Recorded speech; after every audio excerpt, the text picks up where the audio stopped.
Okay.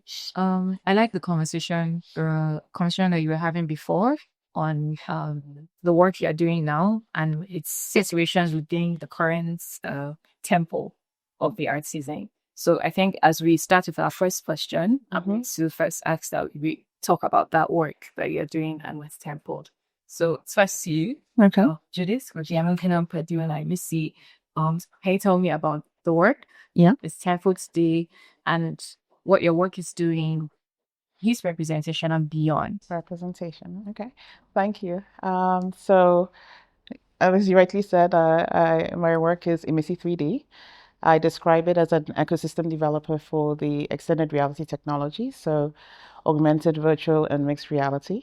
And it's work we've been doing for the last 10 years. And when we started out, if you can think, I know there's a trend right now with 2016 and the throwback for 10 years. But in the tech space, it was when sort of like there was an uptick in the hype cycle for VR.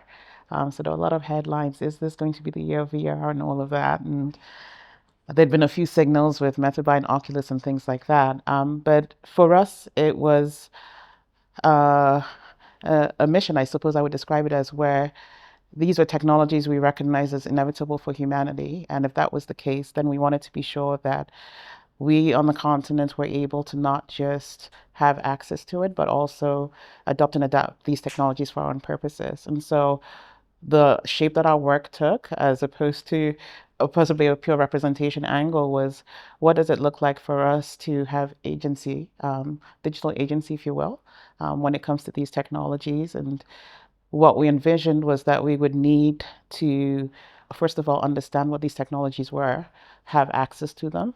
We would need to acquire the skills and knowledge so that we could build ourselves. And so we've structured a lot of our work around trying to make that possible in different ways. You talk about tempo, and it's very interesting now because, as we all know in the world, a couple of years ago, sort of like AI and agentic AI just burst on the scene, and then the metaverse apparently died. So, there was this sort of like really huge shift, and it's very funny. I often tell people, in 2023, I was invited to the OECD to do an intervention for their ministerial meeting around immersive technologies.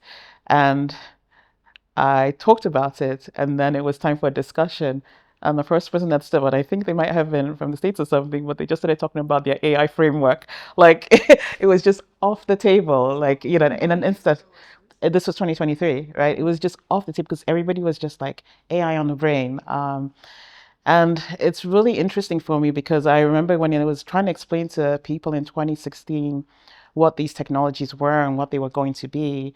If they were Marvel fans, I would typically reference Iron Man and Jarvis, because then I used to talk a lot about the convergence of technologies like AI and XR and all of that. And it's very interesting to see that, I mean, the form factor might be different, but we're there now in a sense, aren't we, with agentic AI and all.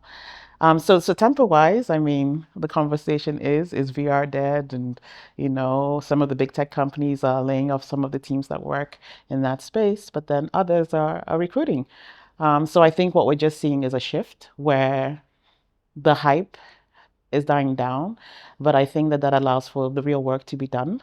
And I also think that it will allow for the differentiation that must happen, because I think if you looked more broadly around the forecasting and trends for the technologies, especially in the West, it was all around entertainment and gaming. And of course, not to say that those will not have a significant place, but if you look at the trends on the continent, we certainly saw a lot more around things. I mean, there was storytelling, there was digital conservation, there was education, for example. There's definitely a different narrative, and I think we get to step into that a lot more going forward. So hereby you are, even with the conversation being evolving into the AI, you're Mm. still so building up a framework for VR and just extended reality because it's necessary. Yeah. It is necessary, and I mean, people don't often acknowledge the fact that AI is interwoven into those technologies by default anyway, because if you're thinking about augmented reality and mixed reality, of course, that's computer vision, which is, all in that AI framework. And even for, I suppose, the visions that people had for what the metaverse would be. I mean, I'm sure people watch things like Ready Player One and all of that. A lot of that, of course, is interaction in virtual worlds driven by things like agentic AI. So it has always been part of it. It's just how easily it could be realized and how accessible it would be to the general public. So it is the right trajectory, but I think there seems to be a thing in the world where it has to be one big shiny technology at a time that people are holding in space. But yeah, I still see the convergence as a thing that is inevitable and where we're going. It's so interesting because you've spoken about so much tech, different types of technology Yeah. all at the same time and how you are keying into that. And I also have like you, Eve, and deal more like materials.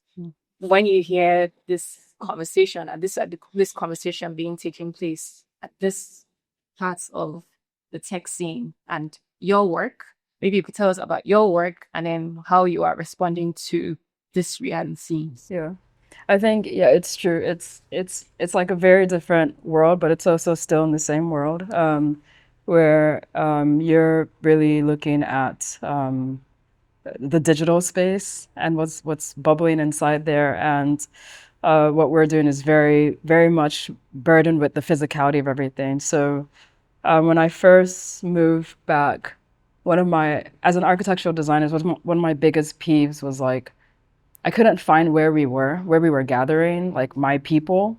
I was looking for this space, and whatever I Googled was just about maybe an exhibition or an event, but there wasn't any sort of permanent space.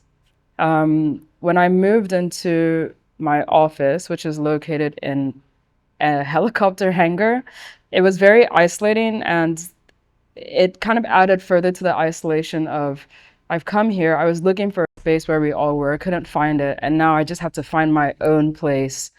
Um, and that showed me like the first big thing that was lacking here, which was that we were all doing everything in sort of silos. There was a lot of isolation. There's isolation in the digital space, but there was a lot of isolation in the physical space. And then the second thing was, as an architect, I started kind of like panicking because I knew that my company really wanted to build things using craftsmanship and understanding materiality, but I had no idea about the materials that were available or the resources that we have, or even the history of the craftsmanship. And I could feel this gap. So I kept wondering what's going to happen when I need to create and I don't have access to one, a space to craft, and two, the knowledge of the materials to craft with. So it felt kind of natural. One of the first things we did was we started looking at, okay, we want to work with carpenters and welders, and how about we bring them into this our big empty hangar and then have them work in front of us so we can learn about the process that they go through. Side by side, we can actually start taking these local materials and then experimenting on it. So creating our own alternative materials. Now that we understand the craftsmanship, can we start to innovate with it? And that turned into workshops. It turned into us, inviting different carpenters, also inviting people in ceramics and metal. And all of a sudden, I was standing in that space that I craved, that space that was like bustling, that was making things, that there was a lot of noise, there was a lot of materials flying around, the space that was kind of gritty, but also very, very physically like fulfilling. And I really, that's how naturally like Hangar One was born. When I looked at the space and I looked at everything that we're doing, we were only doing it in like a quarter of this hangar. And I looked around and I was like, there's no way that it's just us. This is such a waste of space. Like, imagine if everyone was doing what we were doing here alongside us.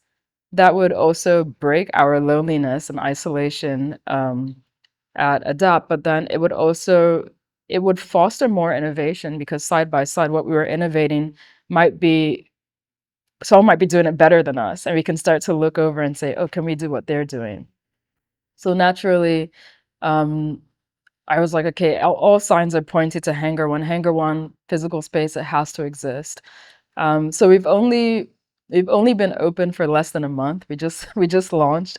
I guess in practice, the spirit has always been there, and we've always called it the Hangar. So when we launched in January as Hangar One, um, it felt kind of like it felt like full circle. It was like, okay, I'm now really in that space that I was looking for. And we launched with something called Crit Night, where we asked people to bring their works, and then we would just have like a mumbled, jumbled mess of people critiquing at the same time and yelling.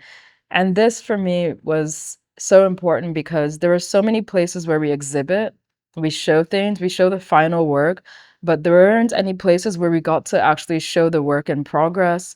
We got to show the failure. We got to, get feedback in the right time where we can say, thank you so much for your feedback. I'm going to actually change it. So having the space where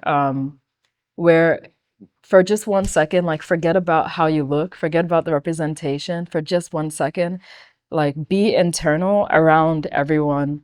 Everyone internalize each other's work and, for just 1 second, allow yourself to fail. That was really that was like the culture. I was like, yes, this is it. This is the culture of Hangar One. And so since then, it's been nice. We've started having people coming in. It is now truly a co-working fabrication space where people are asking, "How did you do that?" Or, "Can I borrow your tool?" Because in Lagos, Nigeria, I would have to go and buy my own and work with the carpenter, wherever, meet them where they were, be stressed about it, inconvenience myself, and then just give up.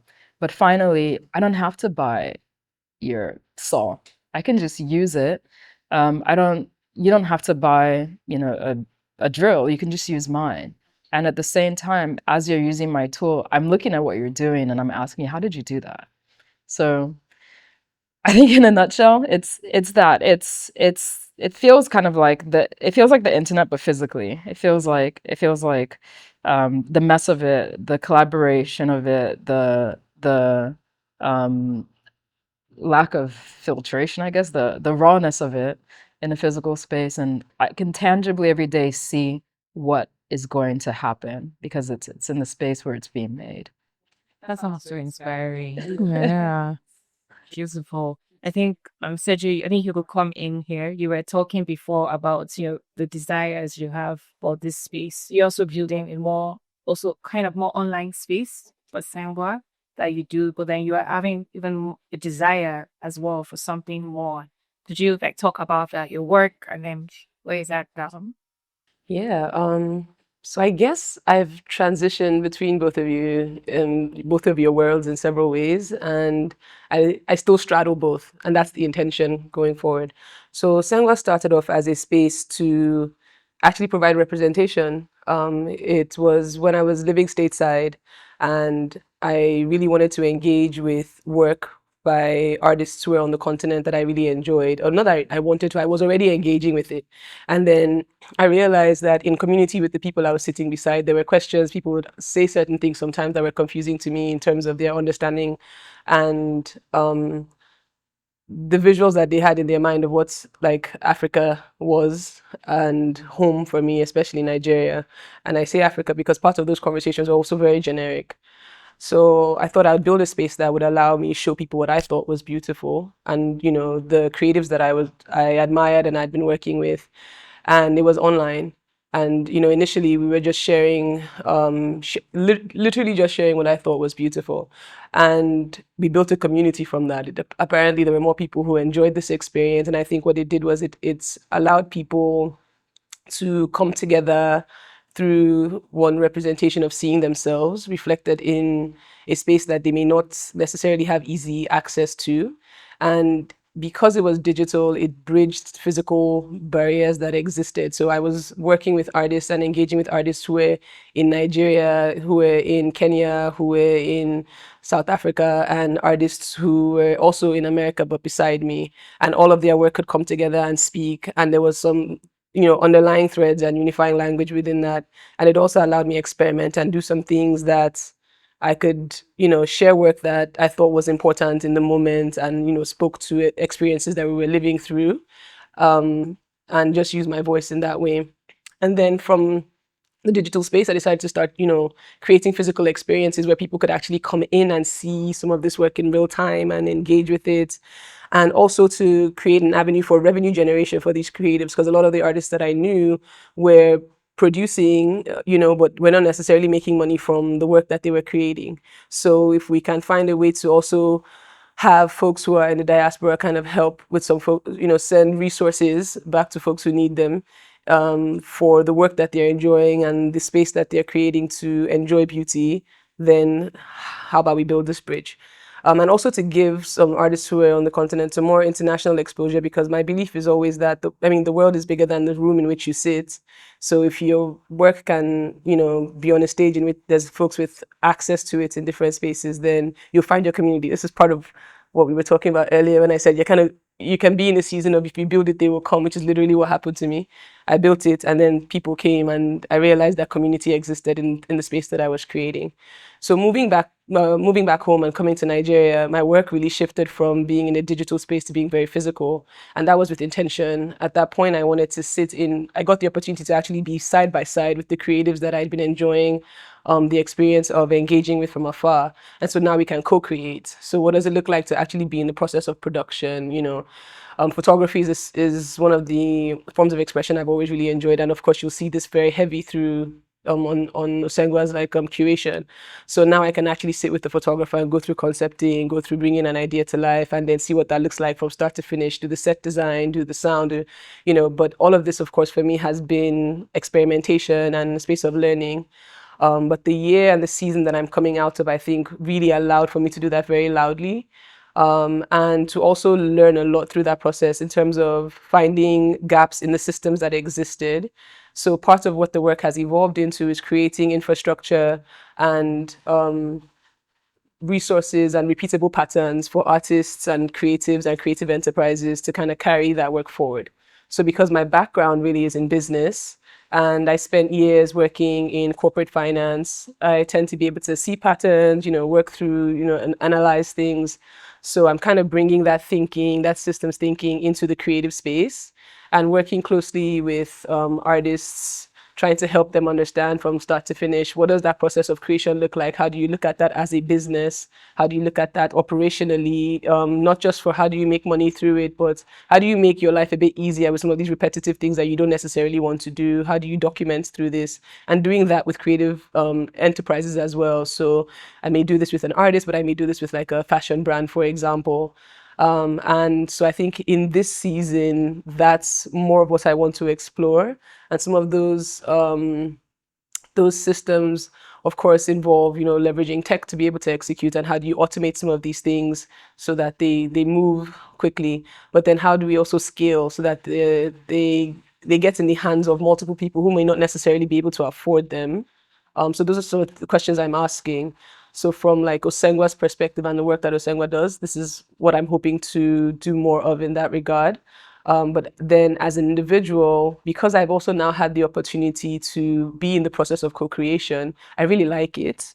And I want to explore more of what that looks like. So more of actually telling stories with intention, stories that matter to me, stories that matter to my community, and bringing and creating spaces that allow artists to come together to bring those stories to life, and hopefully also generate some income and, um, and kind of put resources back into the ecosystem as we continue to do this. I hear lots of ideas or questions you're having around systems building, what would it take to transfer this framework you've used digitally into the physical space. And I think in that you then be this to confident at this police talk about if your work now the director of the CC in the Center for Contemporary Arts Lagos we've had a wealth of experience working there, and even taking over running the organization, even in one of the most, I think it's one of the most important periods of its life. And, maybe you can speak to that, your work, its impacts, and also what it takes to build it and to build at this level that you are in. Sure. I think so. With CCA, we've just turned 18, which is amazing. And I was very fortunate to be there in year one of the organization, and to kind of witness Bissy Silva at, expanding what could be artistic and curatorial practice in Nigeria and across the continent. And I think for us, we really stand as an educational institution. I think the art world as it lives in Nigeria, the arts ecosystem here is very heavily shaped by commercial factors, and it's primarily steered by galleries. And so there are a few institutions that I think of that have also come alongside us and joined us in the idea of developing a contemporary art ecosystem. And definitely, I must say, some funders as well, and like the work that you do as well, and with the Goethe-Institut. Now, for us, we kind of have two audiences that we're inherently building. One is the artistic audience, so building capacity in artists and curators. CCA is situated very close to the art school for this very reason, so that we're engaging with students, young artists, as they are learning in their formal education, but they can also take advantage of the ease of access to, one, our library, and two, our gallery space. And by virtue of the programming we do, a much more global network, because we have people coming and going with an international practice and international experience. And we also exhibit international exhibitions that are either from our diaspora or much more further reaching. So they're engaging with work that maybe they ordinarily wouldn't have had an opportunity, or an artist whose work and practice they maybe wouldn't have had an opportunity. And a couple of years ago, we actually closed because we had the opportunity to buy our building. And I thought that was a really interesting time for us as an institution, because it allowed us to collaborate in new and different ways. One of those ways was being hosted. So when you have a space, oftentimes you're welcoming people into your space. But when we didn't have a space, we were operating this sort of decentered program. We called it our Decenter CCA program, where we did a residency at GAS Foundation, for instance, as an institutional residency, where we popped up there, we ran programming there, we were encountering and engaging with their team, their administrative team. My team was engaging with theirs and building and looking at it as an opportunity to build capacity in my team. We also moved our library into Yaba College of Technology, so that the books, the collection was accessible still to the students, as opposed to being boxed up and decomposing somewhere.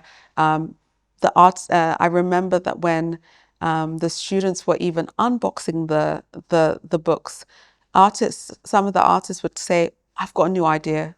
Just by opening the book, just unpacking our library, they were coming into ideas. And to me, that is the kind of exciting work we do.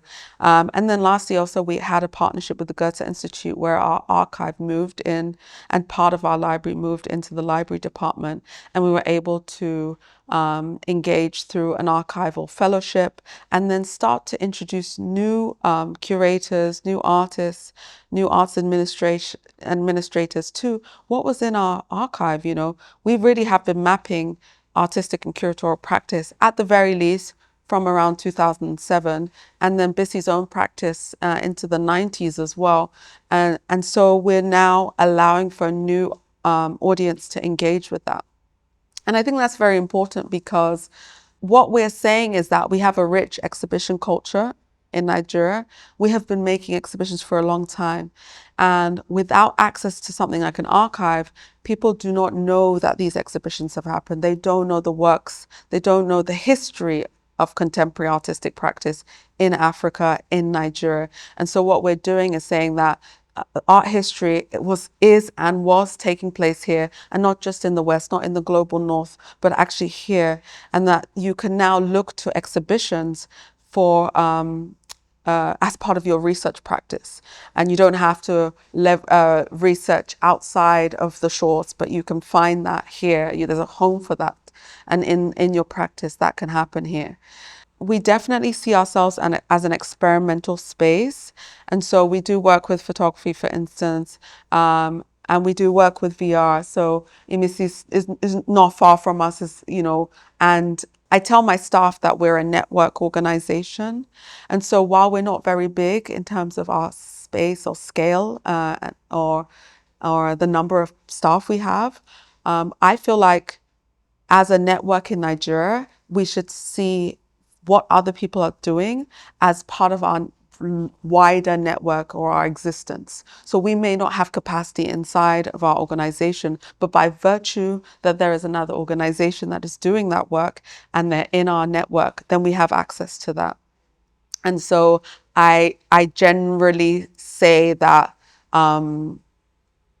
if my team does work with another organization, if they do it at a white space creative agency or something, to me, how I'm thinking about it is almost in the way how I came up. So my first real arts job was at the South Bank Centre, and the South Bank Centre is one of the largest multi-art sites in the UK, and so they have so many different departments. And so a CCA can't have many departments, but by virtue of working with other organizations, I see them as other departments. And so being able to send and also being able to receive as well is important. So having arts administrators come to us as well to learn is very important. And of course, I'm centering the work that we do here in country, but we have an art school and we go out, we travel, we center ourselves in different cities around Africa. We learn from them and we take people and we bring that knowledge back as well. Thank you, Inda, for that. It was such all the work that you do at CCA and is doing a lot. And thank God for the network as well you've created across different institutions, different practices that help make your work fuller and richer and continuing. So this now makes me to remember your practice as well as CB as a curator, really working as well in the as a cultural strategist as well, working along the entire pipeline for the Nigerian artists.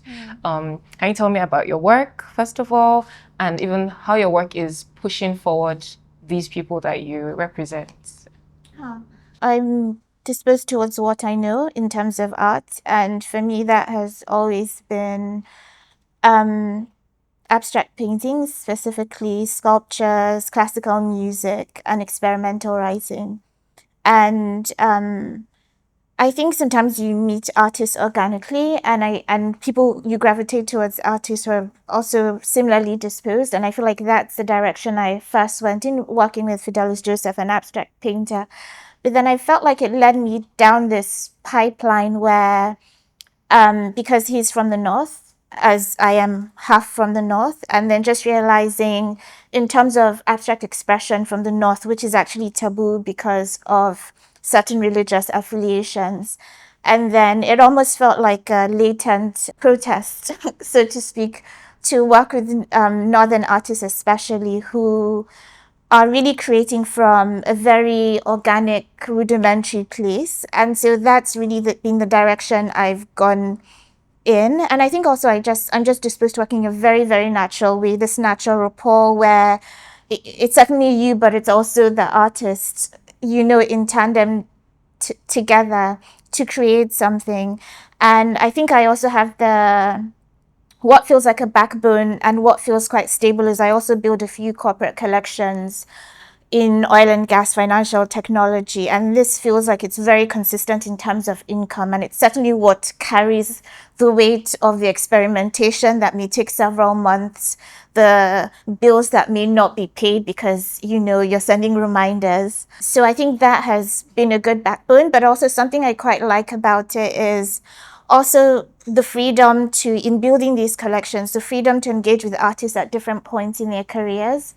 So, from, artists at the midpoint of their careers to, emerging to university students who are just wondering, can I actually make a career out of this? So I think that has provided a good backbone. But I think even in terms of representation, I think even because my translation of it actually was more as having this conversation with Sergio earlier, is more so thinking of even talking about working from an organic point of view. I was telling her that I always feel like everything starts from the personal, and the root of the personal is the philosophical. And so I'm very, very interested in just people creating from a very, very pure point of view.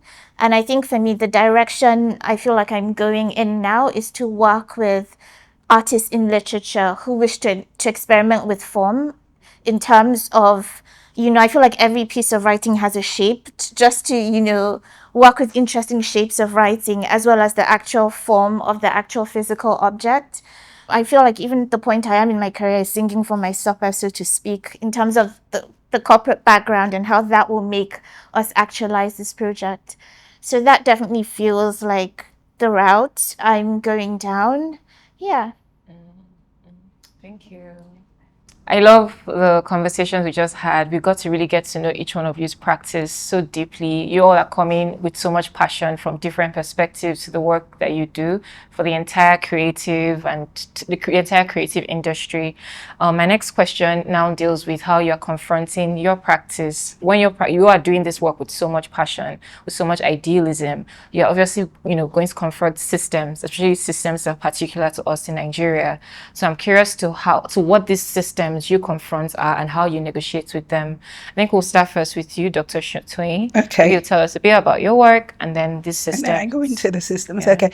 So I run Asha Heritage Africa Foundation, where we look at documenting intangible cultural heritage that substantiates the tangible cultural heritage within Africa, but basically starting from Nigeria.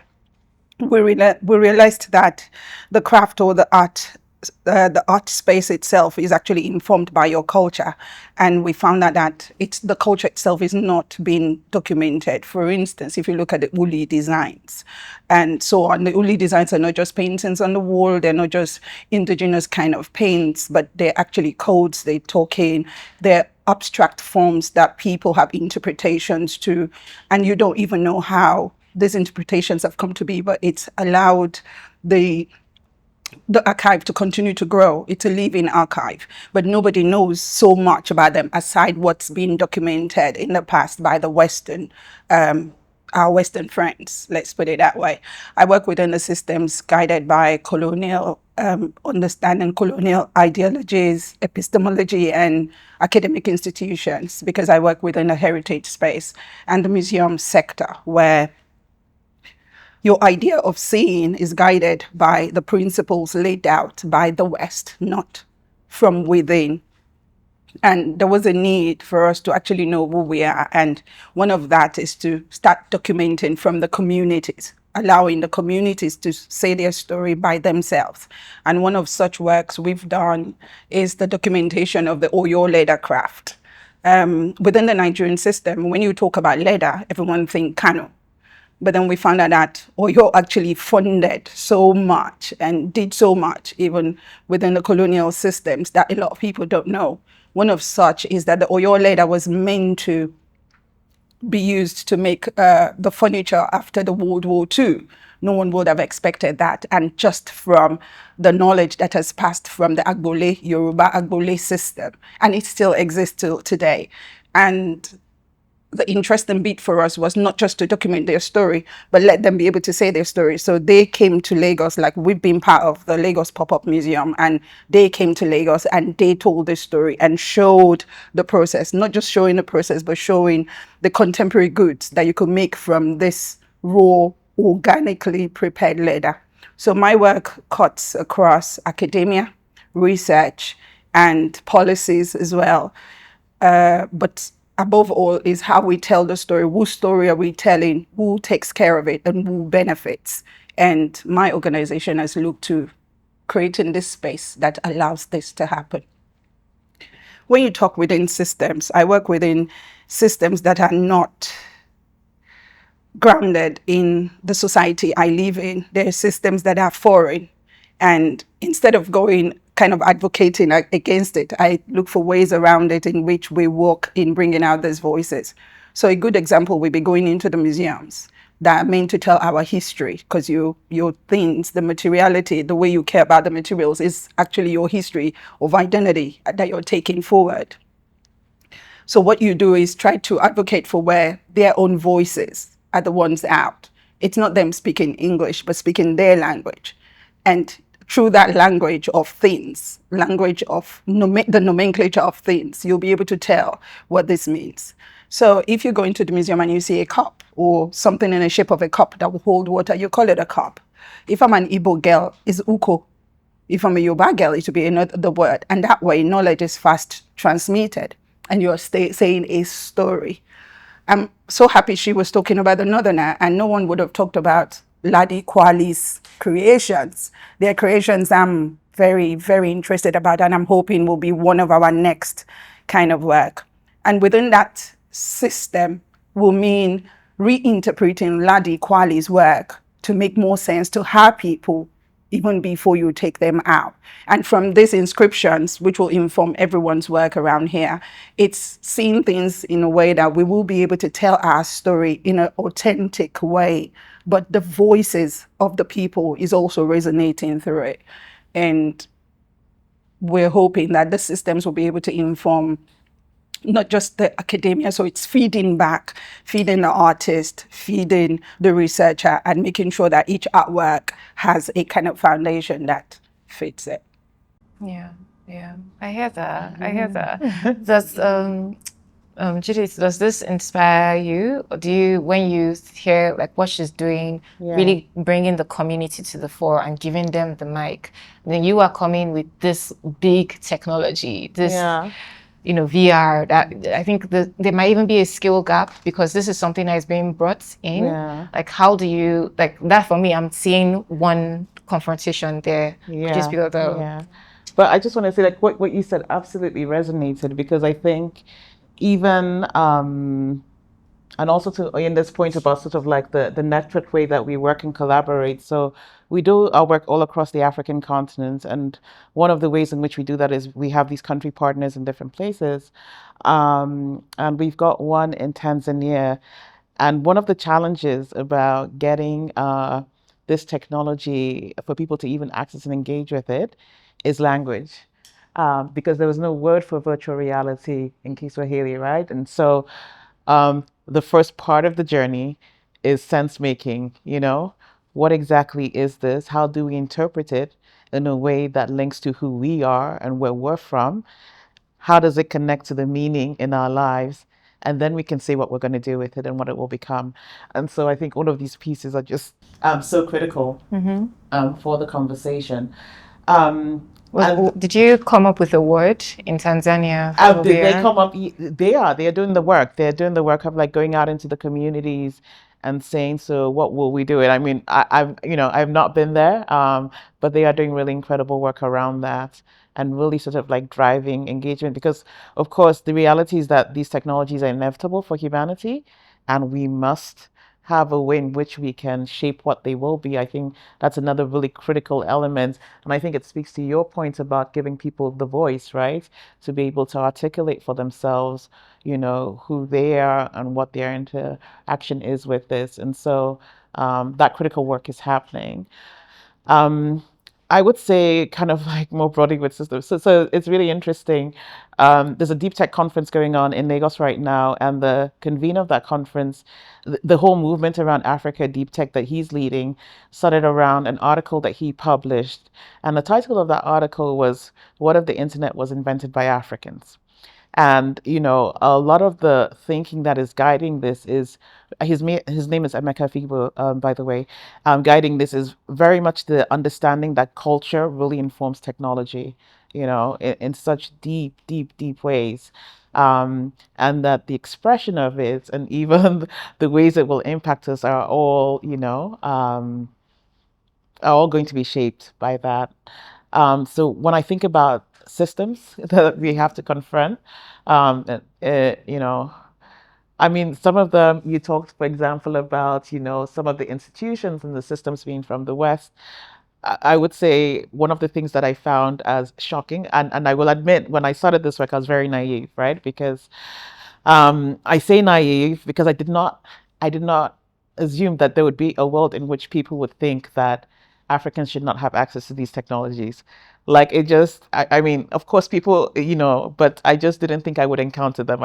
I thought they're so far removed from me that there would be people on, an extreme polar opposite. But I would be in rooms where we were people who were supposed to be, learned, yeah, who had, well traveled, and they would be like, "Why are you doing this? This is not necessary. Fix electricity." Do you know what I mean? And yeah, the ridiculousness of it. So I think that I don't know what to call it. I don't want to think of it as a belief system or, anything like that, because that would probably make me a little bit more disheartened. But yeah, that sort of like framing, I think, has been one thing to push against. And I will say that that has been both external in other parts of the world. Sadly, there is a little bit of it on the continent as well. And I think that that's probably the first thing that I would have to push aside. The second thing that comes to mind is, we do ecosystem development work. That's how I describe what we do. And so I really, I think we said there were people in the room who do economics and stuff, but I really don't want to have to be bothered thinking about the money of it. Do you know what I mean? Because I think that for me, it's almost like, why are you creating, art and things like that, beautiful things that inspire and will inform life? It shouldn't be because, there's like immediate commercial value. We need to have this because we must have it because it's going to exist. We've got to have the knowledge, the skills, all of that to be able to play and even to be able to assert what will be our human rights going forward. Because in 10 years, that human rights charter has to change, right? To really take account of what technology is becoming. So, yeah, I think those sorts of things where you're pushing past who deserves this, and trying to make a way. Yeah, I felt the pain in your voice. It's almost like you had the flashback being in the room. Yeah. You're like, wait, we don't deserve this. Like, Yeah. why can't we get to play as well? Why don't we also get to see even our own perspective being platformed with these technologies or being shown with these technologies? Like, I really did feel that. Yeah. Does anybody first want to, just really jump off Judith's points? Yes, but from I guess from a different perspective. It's only because what I kept thinking listening to you, especially from a commercial perspective, is the essence of things versus the appearance of things, and also our fixation with the appearance of things. And I think especially when I work with artists, like we're very, very close. I mean, some people have their own views on that, but I tend to get very close to artists because I really, really believe in them, and this is what it takes to get to a certain point. And in terms of, I always think about the allegory of the cave by Plato, where it's like these orphans who have been raised in a dark cave and they've been in darkness their whole lives, and then somebody puts a fire behind them, and behind the fire are puppets, and you can see the movement of the puppets, and then to them the reality is the fire, but then it's really the question of what's real. Is it the object or the spirit of the object? And I think especially when you're part of the spirits, it's real. And I think it's something I've been contending with, where it's like, I'm very fine for you to have the beautiful objects, but we need to tell this story truthfully and to its full potential. And the truth is, I haven't figured it out. But then there are people that I also look at. I don't know if you know, this Beninese artist Thierry Usu, who he's just somebody I admire very much. I mean, about 15 years ago, he was staging excavations of artifacts stolen from the Dahomey Kingdom by the French.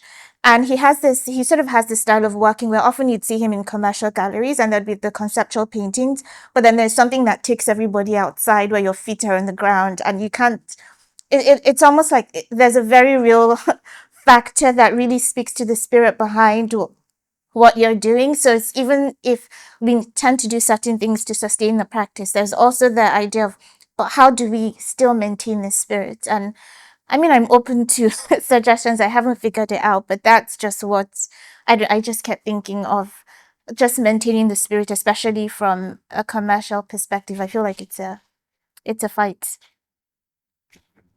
Yeah, that's my rant.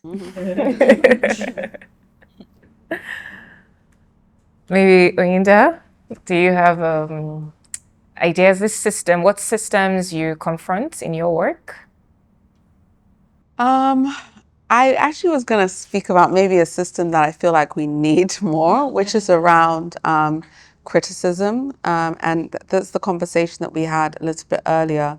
And I feel that maybe our arts ecosystem is not benefiting from not having, from this being very glaringly missing from our ecosystem. We don't really have that many art critics. And those who do engage in art criticism, because of aversion, I guess, to criticism culturally, it's like you're a hater, or like there isn't this understanding of the role that criticism plays in arts, and in the expansion of the type of work that we see created. And for me, I'm feeling that our education system needs to come in more conversational dialogue with the gallery system, and definitely with us as an institution, we definitely do have those conversations, but with the much more wider arts ecosystem, there needs to be much stronger dialogue as it relates to education. I was speaking earlier and I'm saying that I want to see more PhD candidates that are working within the arts and who are building the knowledge systems through the documentation, the writing of literature, producing publications. So with CCA, we try and produce publications as much as we can through our programs and exhibitions and through the art school. And we're in dialogue with other art schools as well internationally. And so my fear is that our arts may become more about vibes and not about real content and real cultural dialogue and engagement. And that when people look back and talk about art history in this first quarter of the century, they won't have anything to hold on because it hasn't been clearly defined. I actually attended the talk that you did during your residency at GAS. Honestly, it struck a chord with me. I left changed because you did the work. You started to look at what was happening. And to me, I think that we need more of that engagement. And that's across the board, from artists doing the research, but really curators and cultural producers. I want to believe that we're thinking about what has happened, like in a much more deeper, meaningful way, and producing work from that space. I think people are now producing a lot of work just from how they feel and their perspective. And it's feeling a little bit, I don't know how to explain it. I'm not enjoying it. And that's the nicest way for me to present it. And Nigeria is becoming known as an art city. We know the pull of our art weeks and our art seasons. But when we bring these art workers, what are they engaging with, right? Is there a depth to the content? Or will it fall flat and then people will still revert back to the West for their knowledge about the arts. And to me, that is not what I want the next stage of art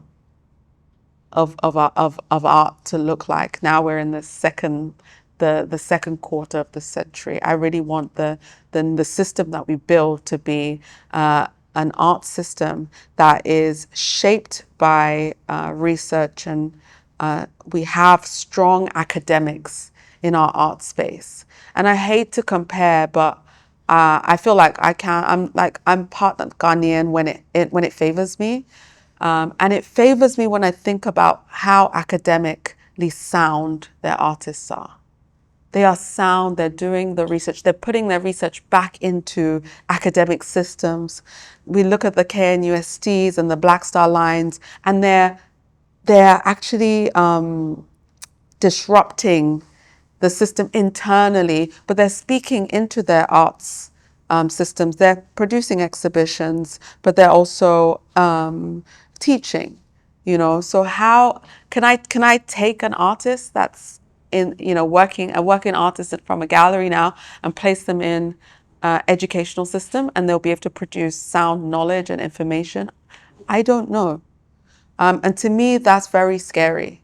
And as we continue to present ourselves also in global spaces, like many of us will find ourselves in Venice this year because of a Koyoko, because of the strength of her understanding of arts, her language, and the research her and the team have done, you know. And when people engage with us on those global platforms, I'm really hoping that it's sound. And I feel like that's the work that we need to do right now, is making sure that we aren't just producing artwork that's for flats. Yeah, I completely hear that. And that makes me think about, the space that you've created now and still new, but really helping these artists. You opened your space with a crit session where she opened up for the artists to get that critique, that feedback back. Maybe you could tell us more No, about. I was also telling SCB that like criticism is so important for me. For me, it's how I learned, or it's what made me fall in love with architecture, was the kind of critique that was happening around the work and between peers, and it was what made our architecture just better and also arguable. Whereas here, a lot of times when you said vibes, it struck a chord with me, because a lot of times I want to hear about the work. I want to know what it was because I'm genuinely curious. And the responses that I may receive give me zero answers, like zero. And I'm someone that's very curious. I want to dive into, what created this, but then I see that nothing really, just kind of looking around, which in some aspects, if that's what's happening, that's natural, it's okay. But for me, it's very frustrating. That was why I knew that we couldn't open the hanger by cutting a ribbon. We couldn't do that. Or like slicing cake, we couldn't. We had to open it with the culture that the space was for. It had to be open with you bringing your work and then everybody critiquing. And when you walked in, there was a whiteboard that had the rules, because we had to set rules. This wasn't just a space of like, let's see the vibes of critique. There were rules as to how you would critique, and there was also like a way of being, which was like, leave your attitude at the door, leave your ego at the door, just come and be ready to learn and to hear. And then we even had a couple words that were like banned, like you couldn't say "I like it." You couldn't say that. We don't want just setting that, being strict about that, kind of gave everyone an idea of the standard that was going to be set for this night. I think that this aspect bleeds into a lot of what we do on the architectural side, because we constantly have to create a physical thing. And when it comes to building a building, there has to be a certain reason why you are using this material. There has to be a reason why you are doing this form. Be it artistic, then that is the reason. be it functional, then like the building itself needs to know why. So there are very big consequences on the architectural scale when you don't understand the materials that you're using. And this was where I talked about having that fear. Like I was going to build something and I better had known what I was using and why I was using it. And like when we talk about the systems that that I guess we're forced to engage with, one of the first things that was really striking to me was the disconnect that we have now with the materials around us and our environment. And this disconnect has rippled from point blank from colonization. For example, when we were trying to get wood that we would use for the carpentry workshop, we know the type of wood we wanted. We know the requirements of the wood. We even knew the species. But sourcing that wood, we found out that that wood had fakes in the market because people knew that this wood was very valuable, and they wanted to sell as much as this wood as possible. So they passed off other types of species for it. That really hurt because even though we had done a lot of the work in finding out what wood and why, just accessing that wood was now a problem. And another instance of this this disconnect that we found was we kept wondering why our furniture was so bad, why it was breaking apart. And we realized that, okay, the wood that we're using was bad. But when it came for us to actually, when we found the wood, went to source it, when we went to buy the planks, we realized that we weren't able to pick and choose. So when we asked the seller, why can't we choose the wood we want? Because obviously that one's really bad, that one's cracked. They were like, well, we didn't get to choose when it got put on the log, on the truck, so you don't get to choose. We just had to say we want 10 planks, and then they would select for us good and bad, so they can make their profit. Because once they go to the forest, they don't get to select what trees get cut down. The people at the forest just cut down. The reason that they don't get to select is because the people in the forest who are cutting down they're illegally cutting down. So they can't go for the nice, big, girthy, healthy wood. They have to go for the tiny baby trees that are going to rot. That decision ripples all the way down to like our furniture. We had to discard 50% of what we bought. And we had to scale down the project and say, let's just build one table and then a couple of stools because we don't have enough wood for that. that disconnect, rippling, I mean, starting from a point in time, which was during colonization when there was an actual forestry industry that was started. The effect of that not being ours, not being something that we created, we understood, and we initiated and instituted, the effect of that comes all the way to today, where we're sitting on furniture that we're throwing away like tomorrow. I can go on and on about, but I think that when you were speaking also, I was seeing this, and there's the disconnect between the environment, the materials you have, allows for the disconnect you have with the work you're actually creating. Can't justify it because you have no idea where it's come from. Yeah. I really like this conversation because there are two parts to it. Is the artist taking a stance to actually say, this is where I stand in the work I'm making, and this is what my work stands for. And it's also like the function of what that work is to society. And it now makes me think of, this argument. I think it's popular in the West and also here as well in some circles about, the neutrality of arts and, and that role that arts will play in our creative sector. Because what I'm hearing from everyone here is like there is a function that our arts serves to us. So my next question is about that, your thoughts on this neutrality and this, positionality. Yeah. I don't think neutrality is a thing, though. Yeah, I think even if you're trying to be neutral, you're saying something. And that something might be, I don't know, anything from choosing disengagement to whatever the case may be. But, well, because I think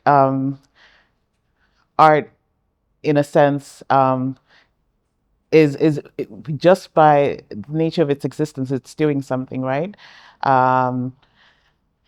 If anything, I think one of the things we were talking about was like what what would we like to see it doing, or like what would the intention be? For me, I always talk about creating the future and how you need to be intentional, because everything you're doing right now is doing that. And I think if there's one thing that creates the clearest signals for the future that we're going into, it's the arts, because it's shaping what people think, what they feel, how they're going to express themselves, in both conscious and subconscious ways. And so I think that even if you are trying to present it as neutral, then you're also putting a message out there that, I don't know, maybe you cannot get involved, for example, when I don't think that we have that luxury in the world anymore. So yeah, so I don't ever think it's neutral. You hit the nail on the head in saying that no matter what you create, you're saying something. But also depending on what you say, it determines kind of spaces in which you can access. How you say it, also depends on how you get funded for that experience as well. So what resources get distributed to, and we were having a conversation earlier on about looking at being able to communicate without necessarily centering certain, like being able to create without necessarily centering certain themes. But ultimately, you're still going to communicate what's happening in the moment, because art is a reflection of life. Art is a reflection of what's happening in real time. And yes, it also helps, depict what we might imagine. But even in its depiction of what we might imagine, it's usually in conversation with what's happening in the present that makes us desire something in the future. So I don't know how art takes a neutral position, because the very act of creating the art is immediately stating something, no matter what that statement is. Should you choose to rail against the institutions or rail against, to fight through your art and use your art as language for that, then, you're taking a stance. And when you choose not to, that's also a stance in itself. So I mean, a lot of the art that you see, it's not, neutral is not the word I maybe would have used, but it's not engaging with thinking and contemporary themes. Like if I wanted to curate an exhibition right now around the uprising or the pushback against neo-colonialism right now, then can I select artists who are thinking through this theme with their work? If I'm engaging with Nigerian artists that are thinking about the idea of a north-south divide or what's happening in the middle belt, how are they engaging with that work? Is really what I'm hearing the conversation, the question speak to me, maybe in my own practice, is that would I be able to have people who are reasoning with this thematics in their work and they've been able to present it? Or am I engaging with artists who are that they have a canvas and they paint a picture? To me, that's neutrality, just painting a picture without having grappled with the thinking of what you're presenting and how delivering this work can shape discourse. Yeah. So I was thinking that, how I was hearing the question was around the subject matter that's being dealt in the artworks that are being produced, and whether people come to the final piece based on how they've reasoned with what's happening in society, for instance. And so the final piece is a response. I think a lot of the time the work that we are seeing is so flat. It's a flat. It is like for like. Like maybe people are painting a picture of a I don't know, a garden or of a person crying, and it's so it's there's no depth of conversation in what they're presenting, in that they've thought that they want to contribute to what's happening in society. And I think it's important that the arts do contribute to society and they do take a stand. And as a curator, I'm thinking that way. I'm thinking of, I want to educate my audience, and I inevitably educate audiences through access to art. And therefore, artists need to also be thinking about, what they are saying in the world. And if all they have to give is that their draftsmanship is great, they can paint, they can draw, they can maybe capture a moment without having, research why this moment, why now, why present it the way they present it, then to me that feels very neutral. And my fear is that, that is also what we're presenting to the world. I disagree. I disagree. Yeah, You still take a stand. They've still taken a stand by not being in the everyday conversation, by not taking a stand with either the political situation or the context within the society. They've decided to look at something within their environment. They're still taking a stand to say, I don't want to talk about this. I just want to belong to this. Any which way, there's no neutrality. That's the way I see it. I think I think that if I may disagree, I think that maybe, just when you say take a stand, like there's something that in me says like, that's not what's happening, because taking a stand is saying, I don't want to be part of the conversation. I want to paint, a pretty picture. But the reason I disagree is because I don't believe that's what's happening. It's not a stand. It's more so much just a reflection of, this is what you want to see, so I'm going to paint this because I know that this sells. And that's like, maybe it is just that flat. So you think it's the system then? So it's who plays the piper that dictates the tune. So if there's a funding or a call for a specific context, the person has just chosen to say, this is what you want to see. You know what I mean? And that's what I'm going to give to you. I do think that in the art world right now, it is a complete mirroring. It's that you raise your arm, so then I raise my arm. You do this, so then I do this. And if you can see that I'm mirroring you, hopefully you accept me. And hopefully I get, the... Can I pose something else? I think we are all speaking for the artists, but the artists haven't actually had a chance to have their own voice. And sometimes, there's the perception of what someone is saying and how you understand what they're communicating. So the artist who chooses just to paint themselves sitting in a room, and it may just be a pretty picture or whatever, but maybe there's a lack of full communication as to what that story, that narrative actually means, because they may be taking a stand in a particular direction, and really it's that piece has depth to it based on their lived experience, and that lived experience is relevant to the society in the moment because it talks on race, and it talks on migration, and it hits all these different things potentially, but because of a lack of insight into what their creative practice is, or insight into what their intentions are, specifically with what they're creating, then we walk away with a certain assumption, But there's also looking at the wider, broader public. But as curators, we're in dialogue with artists. So I cannot agree from that perspective.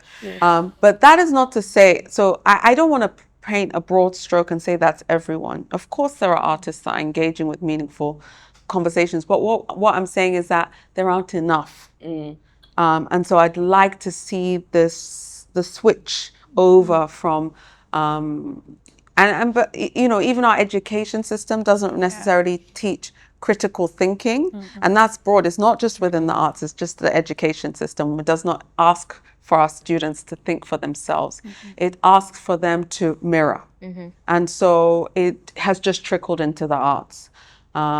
But I don't know, from this conversation, I am very much excited by the fact that there are so many organizations that are challenging that and drawing out much more meaning. Yeah.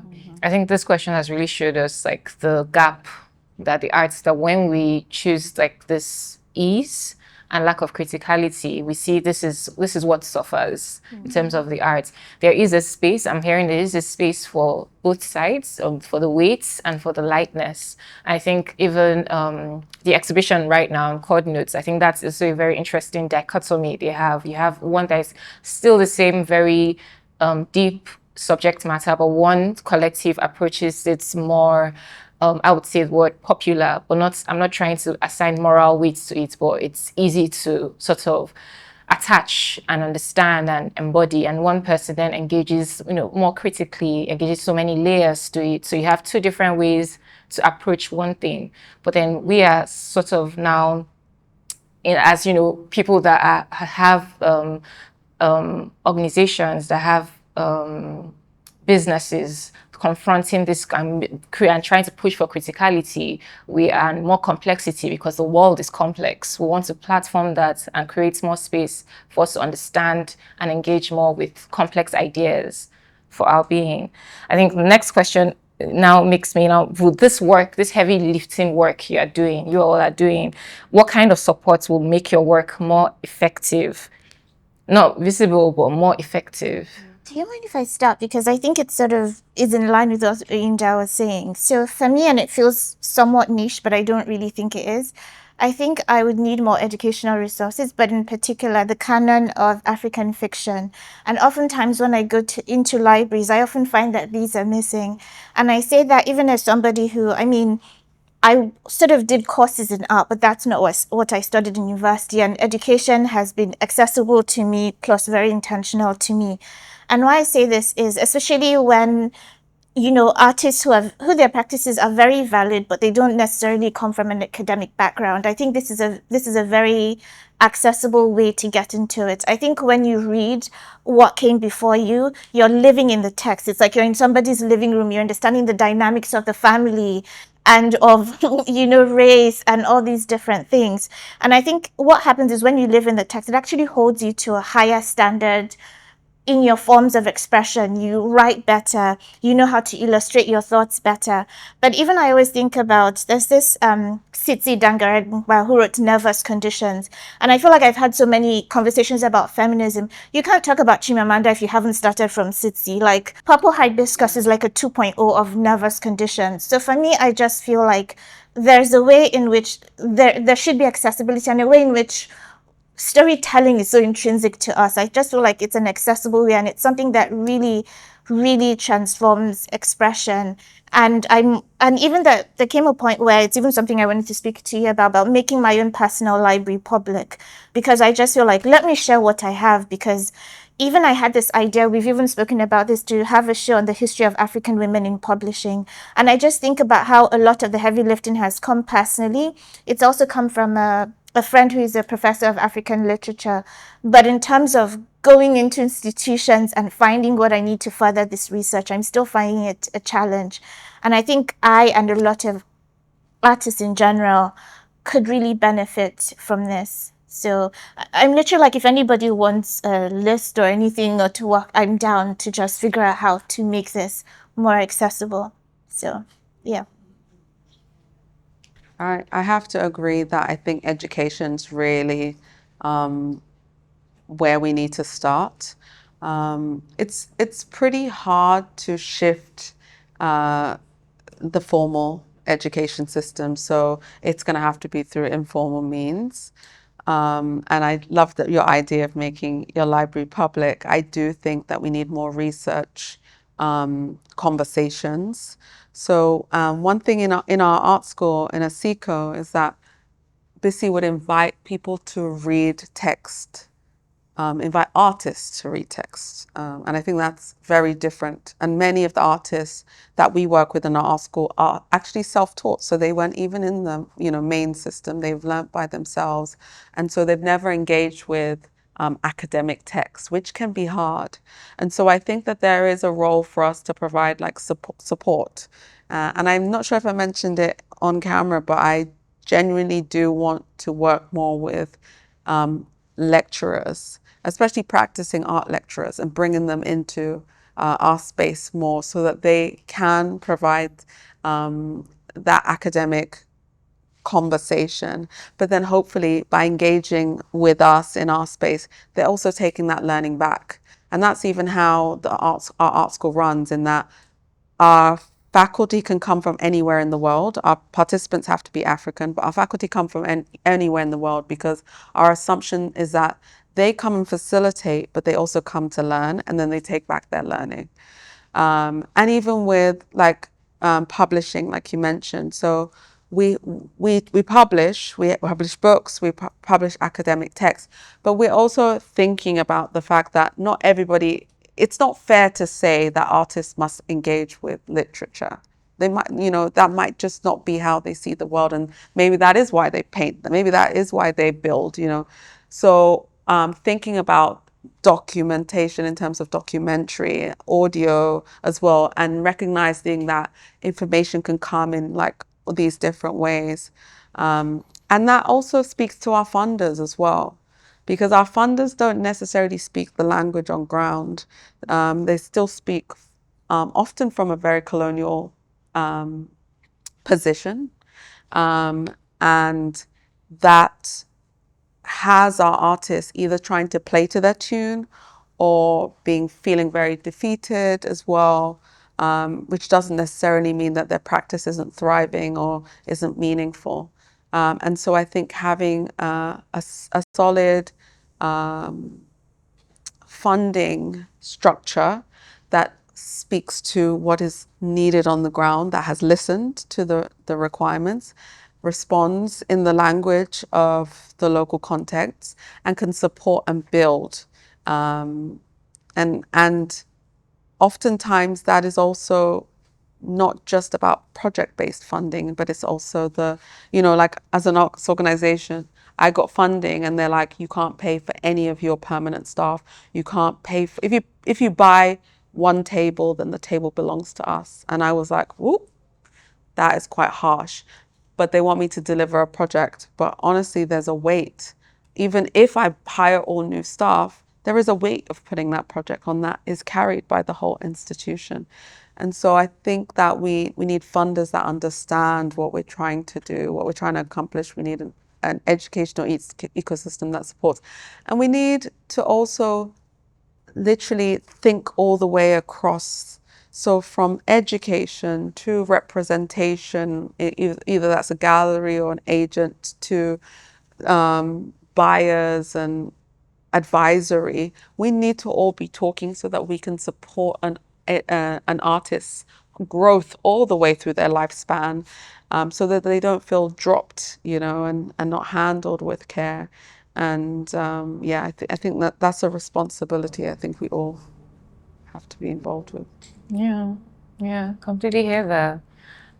Any ideas? Any other? Yeah, for me, the kind of support that will make the work better is not actually promotional, but more structural. Just like she said, the academic curriculum needs to be overhauled. Like, if she's able to get the lecturers in and then work with them, hopefully they'll be able to change the curriculum. Somehow the curriculum is informed by practice. And then you're looking at the institutional system in itself. We need long-term standing funding that can continue to be sustainable and help the communities continue to hold what is theirs, true to what is theirs. It's sad when you get into museums in Germany, they're made for the German people. It's not for me, a visitor, because it's in German language, and for the German people because that's the lingua franca. So I will look at a kind of infrastructural structure, that a system that supports the people themselves to be part, to engage in these spaces that are actually meant to be for them, but not really speaking to them or for them or by them. If and when this is done, it will make most of the works, the artist's work, and it will make that, because the artists themselves are actually communicating with their work, it will make that communication more easier to understand, and it will be more all encompassing of communities, not just they're there and we're here. So we'll be putting out a more unified kind of identity than what we have now. And I think that's one thing Ghana has done. You have the communities owning smaller museums and people interested to go because it is their story. They've contributed to collecting and to care. We are yet to be there. I won't say we've not, but that we're yet to bring that to the fore. And I think those are the support systems that will work for me anyway. Yeah. I was just gonna add one thing. I was just gonna say it's strange because as you're talking about that, it sounds like, what we're doing, but then, because what we've created an infrastructure for people to come and work. So the idea was just artists and makers and designers can't afford their own studio. We have a big space. If we split it up like a pie, then you can afford a little piece of the pie. So you come, you rent a table, or you rent your own. So it's just shared studio space. However, we're finding that even whenever you have now created the infrastructure needs infrastructure. We're dealing with the most rudimentary things like power, understanding how, like, it just keeps rising, understanding how to actually split that, and then rent, understanding how this makes sense for someone who can't afford their own studio. I knew that we would get into this and that our dilemma would be something that was like statewide and also nationwide.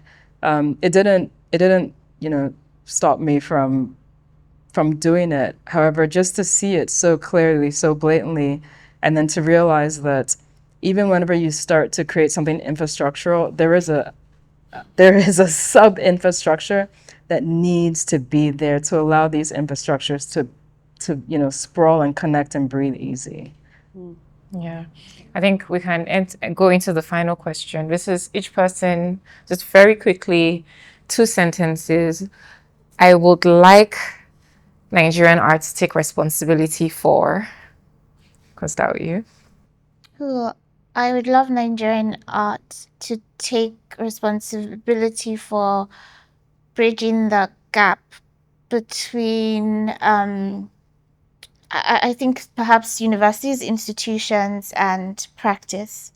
I think a lot of times, or even recently, I feel like even when you see from what is being shown on an international dimension, it feels like a few artists being regurgitated over and I just think there needs to be opportunity for more, and I think we have to be forensic in getting things down the pipeline. This is a really weird and tough question. I think that I cannot say that I want Nigerian arts to take responsibility for anything just because it feels arts is meant to be like the spoiled child that gets to do what it wants to do, and then we now say, oh, why did you do this? Thank you. But I think that there definitely does have to be responsibility in the industry of it, even though the industry itself is supporting the spoiled child, but like we were just saying, the infrastructure that can help the industry. That's the simplest way I can answer that. That's your perspective. I think I struggled a bit in the way that Eve did in terms of trying to answer this, or because what kept coming for me was I would like Nigeria to take responsibility of Nigerian art in certain ways. And then when I think of Nigerian art, it's so broad when you state this. If I think to like the music industry, for example, I'd like Nigerian music industry to take responsibility for where its resources land eventually. Do those, yes, the artists themselves may get exposure and may be able to rise and reach financial success in certain ways, but do those funds actually come back home to help us actually rebuild? And we're exporting our culture, but does that actually help the owners of the culture itself, and what becomes of our culture as it goes out into the world and is, and it begins to evolve in these different spaces? So there's that. But yeah, I'd like the artistic ecosystem to really help support the people that are creating, the work itself. And how do I respond to this exactly is where I'm struggling, because that's literally the thing in which I'm trying to learn, is how do we create an ecosystem that sustains the individuals and allows us to create true and authentic art. So the question that we were answering earlier, the thing that kept coming up for me, and that's around like what would we need to be able to, what could we have that could make my work easier? The one thing that kept coming up was sustainable funding. And you said it, and I'm like, yes, project-based funding allows for the moment. Sustainable funding allows for work to be true and to be honest, and to fund the actual infrastructure, because whoever has the resources and is engaging with those resources actually dictates what the story is. Something you mentioned earlier, part of why we may be having work that may feel neutral as, a space. I lived through an experience last year working in, a corporate engagement, because a lot of my work deals with translation between institutions and the creative. And you're working on a corporate project, but you have to tailor what is said and how you create, what language is used, what the meanings of, symbolism that is, within the art to what the institution wants you to say or what they don't want you to say. And it goes back to, if our resources are coming back to us in our ecosystem, so as the art is going out and it's becoming successful, and that those resources are actually being channeled back home and actually start to trickle down to the younger artists, to the schools, to the different things, the infrastructure that we need to continue to sustain that art, to build our culture. I mean, to amplify our culture in that way, then we can be true to what we are creating. We don't have to bend to what an external voice might dictate for us, because we're speaking our own language and we're speaking it to ourselves more so than we're trying to speak to an external audience. Yeah. Dr. Twain? I'll go with her in saying art cannot take all the responsibilities that want to put on the table. But if I still have to say something, I'm looking to it, I wouldn't say responsibility, but I'm looking to art speaking our history, our stories in its true sense, in bringing out the voice of the voiceless, the voices that have been silenced, the voices that we think don't exist, the knowledge systems that we don't acknowledge, the knowledge systems that are eroding simply because they're not documented, the knowledge systems that can actually create a new economy, like this bustling kind of economy, but we just leave it because we think it's not worth it, and it's simply because we don't even know about it. If art can take this into cognizance, like let it be shown in the art and help tell our stories out there, I think then I'll be at peace. Yeah, I mean, I definitely also agree. I think that art, I absolutely believe that art already takes too much responsibility. And I feel that people don't recognize that. But that when other system fails, most of the time we look to the arts or the artists at the very center of life. When we were shut down during COVID, what did everybody look to but the arts? So I feel that art already shoulders a lot. I do a lot of work in the arts and health space. When I think about education, I think about artists and how they're able to educate. So I love art for art's sake as well. I think art should be for art's sake as well. So to me, art takes responsibility for everything. It can present itself in any way. However, I think artists should take responsibility of the power that they can wield with their work. And I think that artists should see themselves as art workers in the world, whether that is to create moments of peace or joy, whether that is to have a perspective on socio-economical issues, whether that is to solve issues in the, engineering space. I think artists should take ownership of their power, the wield, and then the perspective that they're sharing. And I believe that Nigeria is a hugely powerful nation, and we're going to increasingly become powerful. And outside of oil, our human capital, it is absolutely the arts and culture that we are going to ship out and shape the world. And therefore, we must take ownership of our role in that. Otherwise, other people will use that. Thank you all for this insightful conversation. There's this, I just read this thing about how women's wealth is a multiplier, even in global economic measures. And I think in this room of system builders, that you all are thinking not just of yourself, but of like people and an entire ecosystem that feeds into a broader group of people that is our entire nation. I love the ideas that you all are coming up with and the frontiers you're pushing. It's so inspiring. And yeah, I'm very happy to have had this conversation with you all. Pleasure. Thank you. Thank you so much for your time. Thank you.